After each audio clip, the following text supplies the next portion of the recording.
مسلمان ہے ایک یوں کر کے نماز پڑھ رہا ہے اور سینے پہ ہاتھ باندھے کھڑا ہے، اور مسلمان ہے اور ایک یوں کانوں کو ہاتھ لگا کے ناف کے نیچے ہاتھ باندھ کے کھڑا ہے۔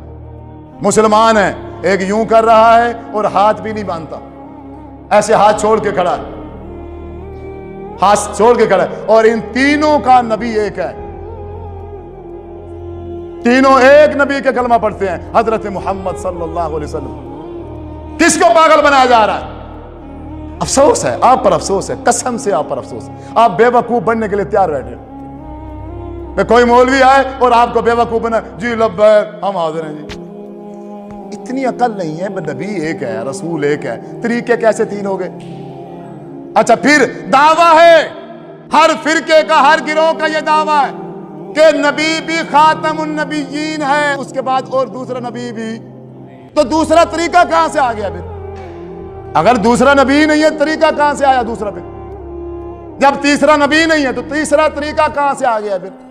نبی ایک ہے اور اسی پر مہر لگا دی گئی ہے کہ آپ کے بعد اب کوئی نبی نہیں ہے۔ جو طریقہ نماز کا، روزے کا، حج کا اللہ کے رسول آج سے 1450 سال سکھا کے گئے ہیں، وہی طریقہ رہے گا یا بدل جائے گا بعد میں؟ نبی بدلے گا تو طریقہ بدلے گا، یا بغیر نبی کے طریقہ بدل گیا ہے اور آپ بدلا کے کھڑے ہو؟ یہ اتنی سی بات سمجھ نہیں آتی؟ کبھی بھی آپ میں سے میرے کسی بزرگ نے، نوجوان نے اس بات کی ریسرچ نہیں کی، اس بات کی طرف سوچا نہیں ہے، اس بات کو چیک ہی نہیں کیا۔ اہل حدیث کے گھر میں پیدا ہوا بچہ اہل حدیث ہے، اہل دیوبند کے گھر میں بچہ پیدا ہوا وہ دیوبندی ہے، اہل سنت والوں کے ہاں پیدا ہو گیا وہ سنی ہے، اہل تشیع کے گھر میں پیدا ہو گیا تو وہ شیعہ۔ تو مرزائیوں کے گھر میں جو پیدا ہوتے ہیں وہ مرزائی، عیسائیوں کے گھر میں جو پیدا ہوتے ہیں وہ عیسائی، یہودیوں کے گھر میں جو پیدا ہوتے ہیں وہ یہودی۔ تو تم نے کون سا تیر مار رکھا ہے پھر؟